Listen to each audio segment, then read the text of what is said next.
Please, would you take a seat? And I'm going to just invite Angela and Stephen to come and share from their trip to Myanmar.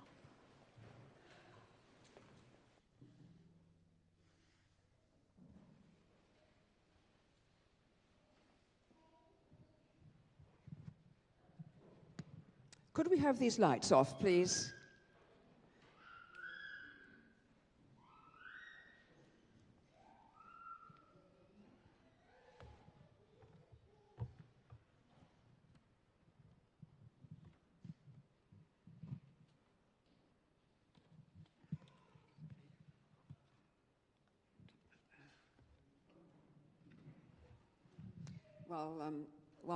While Stephen's just getting the technology going, we want to say thank you very much, Angie, for giving us this opportunity. And it was a joy and privilege to go to Myanmar.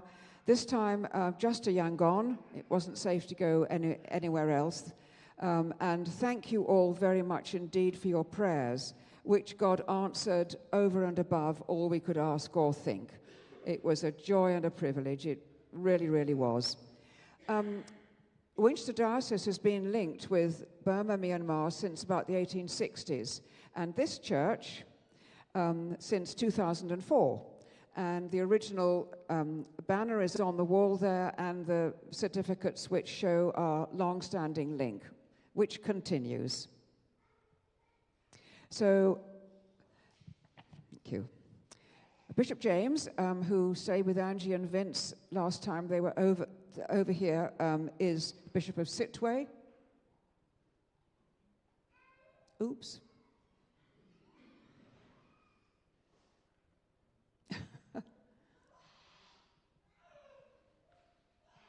Okay. You're pressing the right Sorry, my fault, Stephen. Okay, right. Sittwe's up there. We were in Yangon, and Bishop James' diocese is in Sittwe, where his cathedral is, and his diocesan centre is Palawa, up in Chin State. Now, Chin State has been overrun by the Arakan tribal army. Sittwe is overrun by the junta army, and it's been impossible for him to get back for about 2 years. Not long before we arrived, he managed to get back, but he went by sea up through Bangladesh and India in order to get home. It took about a week. So then he did have the opportunity of traveling around and meeting a lot of his people, during which time he confirmed 113 young people.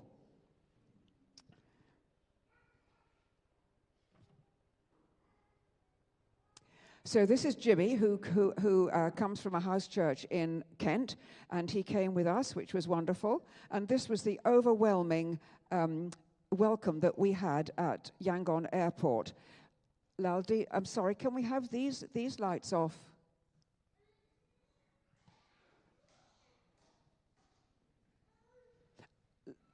Laldini on the right is the Mothers Union Provincial Community Development Coordinator and does a lot of wonderful work.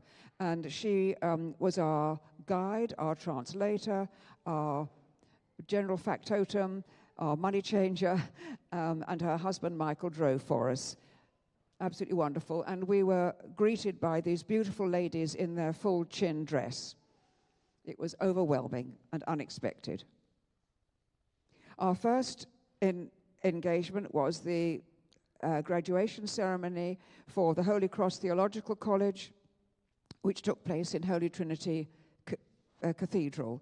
There were 40 graduates with a Bachelor of Theology, and it was a very wonderful, very long, but wonderful occasion. This church has often sponsored the students there. So then we went on to visit the college, and Dr. Paul is the principal, a very able man whose brother died in prison. They've all got a story to tell. He's a very able, wonderful man. They have managed to build a new building which gives good office space and meeting rooms, which is a great asset to them.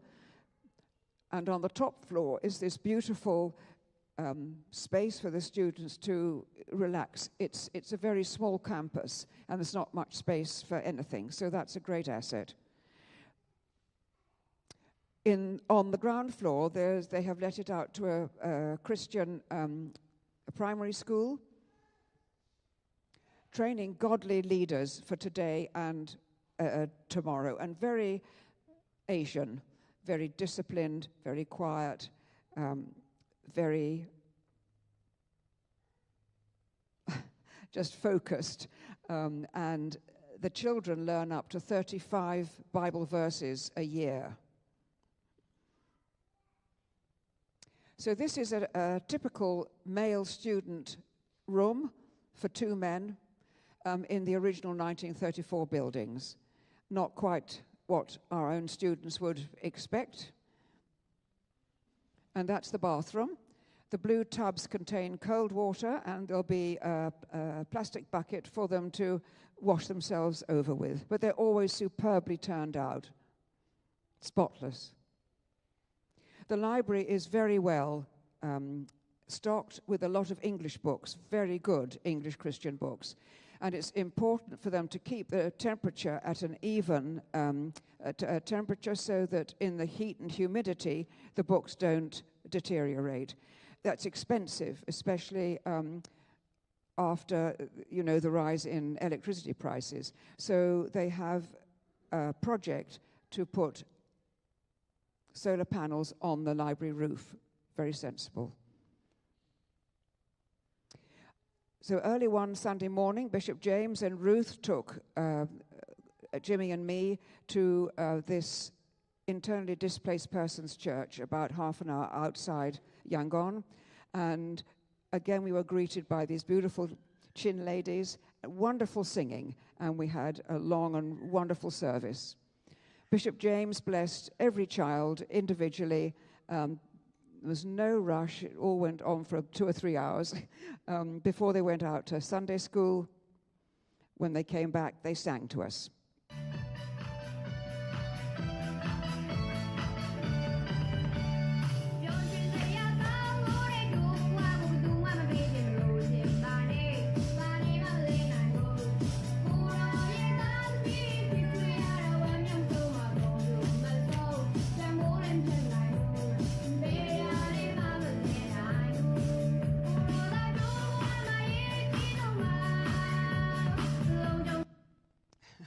I'd love you to hear all of that, but time is short.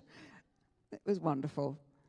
We went straight on from there, after a few mouthfuls of fruit, to a big Mothers Union gathering at Christ the King Church nearer to Yangon, and they were celebrating in International Women's Day. There were about 150 to 200 Mothers Union members there from just the Yangon diocese. It was a really joyful, focused occasion. Lots of singing. Each group sang, mostly unaccompanied, though they had a guitar. And some of the ladies had the MU logo on their longies, everybody in their best.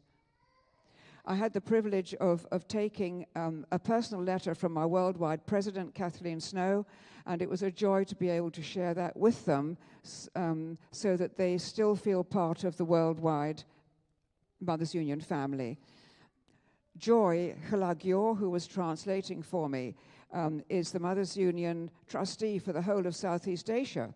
And apart from that, she's been preparing students at Holy Cross for their Master of Divinity degree.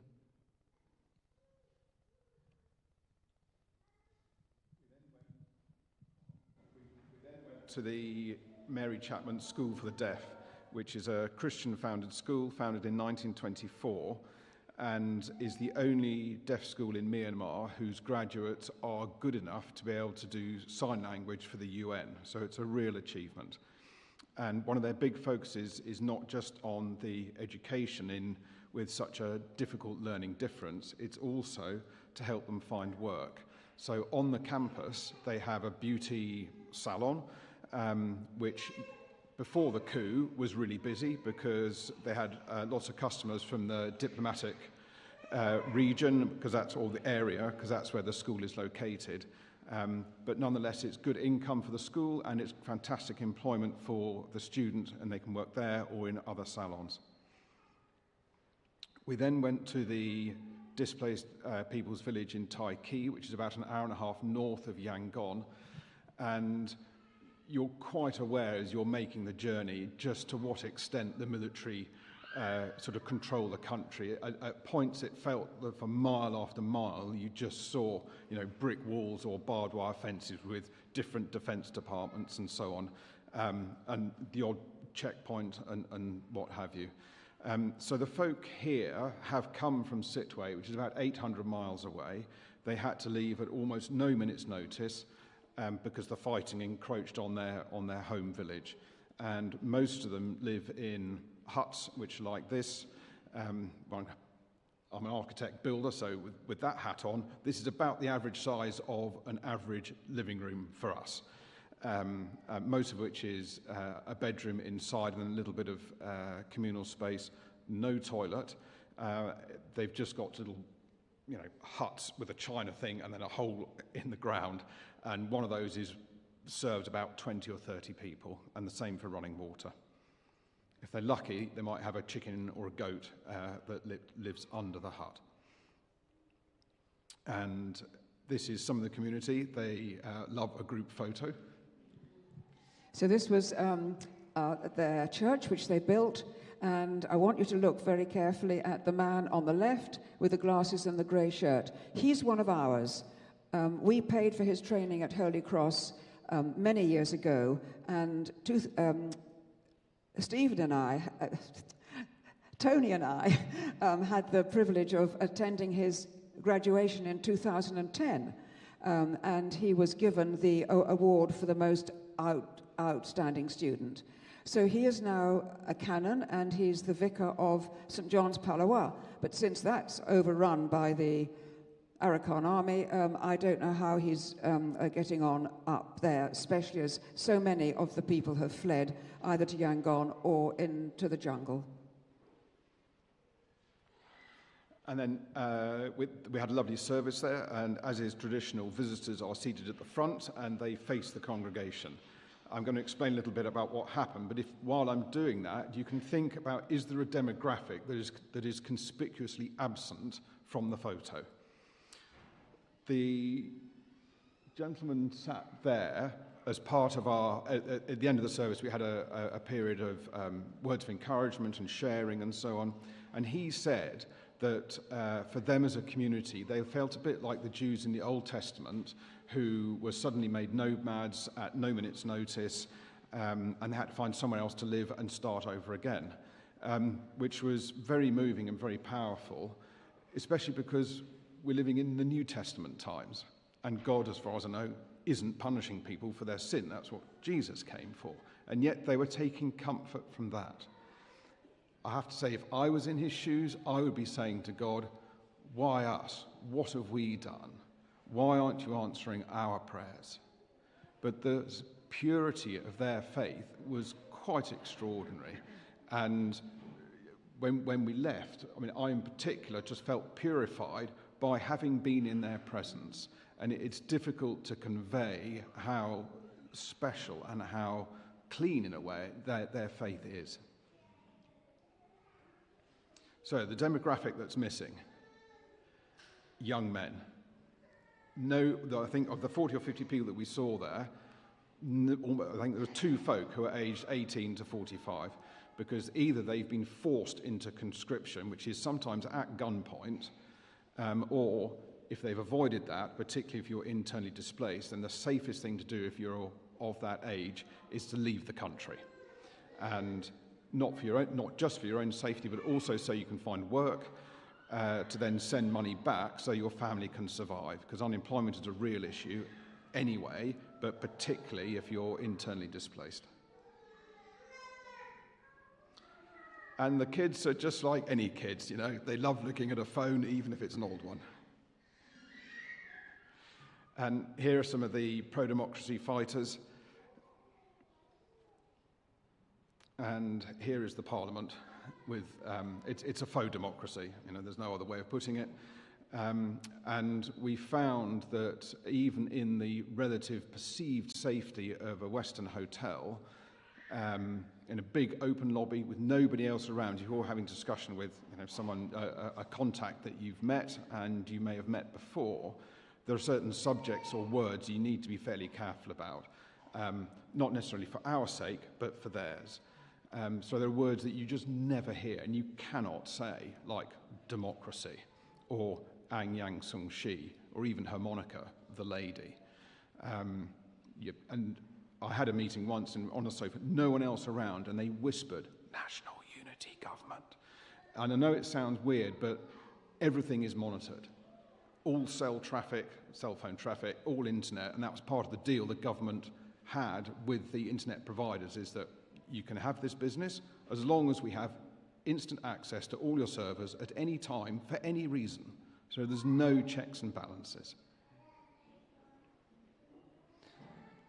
Believe it or not, this is a classroom up in the border area, and they're under trees and in a trench, so that they cannot be seen by their own air force or drones, and hospitals and schools have been targets. So then we went to Bishop's Court, Yangon, which is the head of the Anglican Church, the Church of the Province of Myanmar, which is Archbishop's headquarters, though his house has been turned into a noodle cafe. We had a very nice lunch. And the buildings, I was really sad to see, are in a shocking state. From 12 years ago when they were pristine, the garden and the buildings are in a terrible state. That could be because they're not allowed to repair them, or it could be because they haven't got the money. But all the headquarters of the different departments are there. Archbishop Stephen is an extraordinary man. We've met him several times, and he was in prison for 2 years as a young man. His health is still shaky because of that, and his brother was in for 30 years. He's got a story to tell, they all have. But he's a wonderful, wonderful man. Yes, and just on the prisons, we heard from several folk, as Mum said, they've had relatives who've been in prison, and the sort of default jail term is about 7 years, even if it's as simple as liking a post on Facebook that is completely innocuous. We heard the phrase that the law is whatever comes out of the mouth of who's holding a gun. It's that basic sometimes. And life inside the prisons is extremely difficult. You only get fed if your family deliver food, the guards take all the best food, and it's a little bit like Lord of the Flies in there. But thank God for people like Archbishop Stephen, because the day after I met him, he was going to have tentative peace talks with the Catholic Archbishop between the various warring sides. And I guess if nothing else comes out of this, please pray for all of that, because there is so much vested interest, particularly on the junta's side, that they want to keep fighting because it helps the corruption and so on. Archbishop Stephen is also extremely keen to maintain education in the conflict areas because there is a very, very real risk that there's a second generation of children who won't have any formal or decent education. And 5 out of the 7 dioceses are providing hostels for young children so that they can stay during term time and at least get some form of education. We did do a bit of tourism. We went to the Shwedagon Pagoda in Yangon, and like all good Englishmen, we went at midday. It was jolly hot, and the marble is very bright, but it's a fantastic thing to see. Tourism used to be one of their biggest sources of income. We were the 3rd overseas tourists that day, and the only Westerners.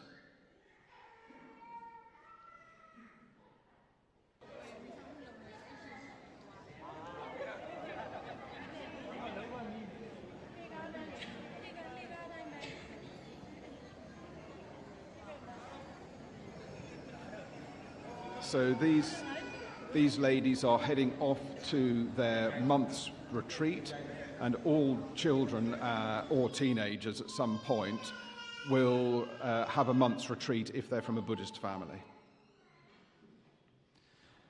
And here are some monks buying some jewellery, some wonderful food in the market, and if you ever get the chance to have a shawarma cake, please take it.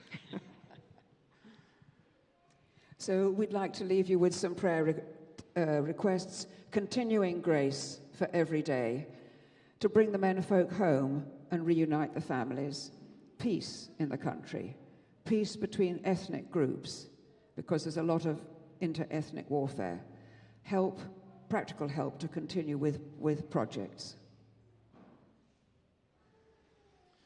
And I think, as Mum said earlier, a little goes a long way. And this is how. So an entire year's fees and accommodation for a Holy Cross student, £370. I'm not going to read out every one, just the highlights. Mary Chapman student, 120. An endowment for a teacher's pension fund, 250. Because when they finish their teaching, there's nothing. There's no pension provision. So 250 would see that pensioner cared for. Motorcycles for Bishop Phillips pastors up in the hill regions so that they can reach the communities there, and also so that they don't have to drive on the roads, because sometimes they're mined. And £130 for an entire year's education for a child in a hostel. So how can we help? The great thing is to pray, keep informed, join the monthly Myanmar prayer WhatsApp group. I can give you details. They're on the table at the back. The next one is tomorrow night. Give, a little goes a long way, and spread the word. So I think the opportunity for all of us is to pray, to give, and to go. Last one, Steve. We're leaving you with this, which grabs me every time. That's Joanna, the wife of Bishop Doe, who stayed with me last time they were over for Lambeth. And she wrote this: "How wonderful to have you here in Myanmar again. In this crisis situation, we feel so lonely. But you made us feel better, and thank God for sending you all here. Thanks to St. John's Hartley Wintney as well. They all made us so comfortable there. We will miss you a lot." I think that says it all. Thank you and amen. Thank you both. I know the situation in Myanmar is not something to be celebrated, but actually I think we should just show our appreciation for the two of you.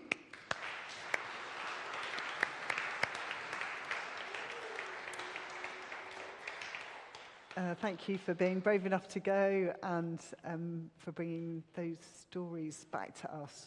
Linda's going to come and lead us in our prayers in just a second. I'm just going to pray as you come forward, just for some of those particular things. Heavenly Father, we thank you for our relationship with the church in Myanmar. Thank you for the length of it. And we thank you for Angela and Stephen and their visit, and that they're able to bring back news to us.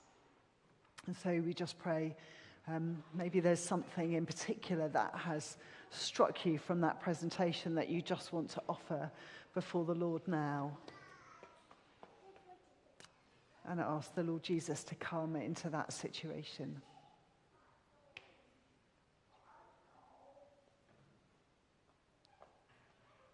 Maybe it's the children in that trench at school, or the pastors who are learning in that wonderful library that they're still at risk, or Archbishop Stephen putting himself in so much danger, really, to try and broker peace talks, or Bishop James.